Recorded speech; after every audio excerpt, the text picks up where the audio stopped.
Behind every elite athlete is a great coach and a great mentor. Now, throughout my career, I've seen plenty of fantastic athletes in terms of physiology not put it all together because their headspace wasn't quite right. And that's where the coach and mentor really comes into their own. One of the greatest in Australian circles, someone that's really developed so many elite athletes through their careers, is Donna Szalinski.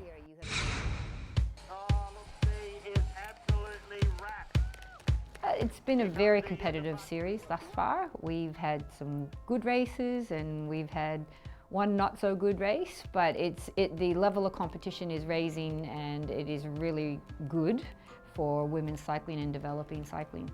Well, Orica Green Edge, or Orica AIS I should say, were in the first couple of races and scored points, which there was discussion about whether they should or shouldn't. They did in the end, but then that took some points away from the domestic-based riders. Oh, but the opportunity to race against those girls was amazing, and we need to welcome that because it extends us, it teaches us. So I couldn't be happier. The more internationals that come and race the NRS, the better it is all round. We're all going to be captains on the road. Yeah. Are you happy with the way the Subaru National Road Series is overall now in terms of exposure for women's cycling? Oh, having the TV shows is amazing. The coverage, that's going to grow our sport. It's also good from the point of view that we get to review what we're doing. You're at an event, you're very, very busy. You don't get to fully reflect on what you've been doing, so to have access is amazing. It's raising the profile, it's what we need. Well, the next event coming up is the Sam Miranda Tour of the King Valley, and there's the infamous dirt roads, the black roads up there in the King Valley. What are you expecting to see, from the riders up there? I've not been to the event before, so I'm very much looking forward to it. I've heard great things about it, and to me, throwing some dirt roads, that's awesome. I mean, what we need to do is to help expose our girls to the different conditions that they'll face when they get to Europe.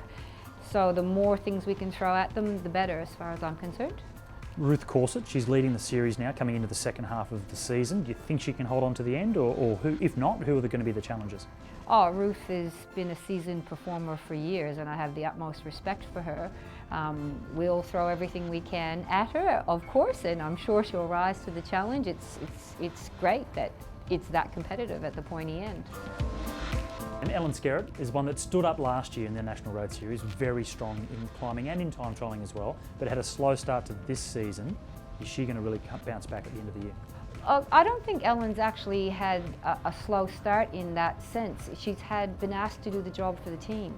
And that is the downside of our team, is we have a number of people who can win. And so we've called on her to do jobs for others, and she will also get her opportunity. Well, it's going to be a very competitive second half of the year then. It should be, without question. Some of the girls will be missing. That's obviously the girls that are away with the national team will miss, but it's going to be competitive. When one goes, another one gets the opportunity.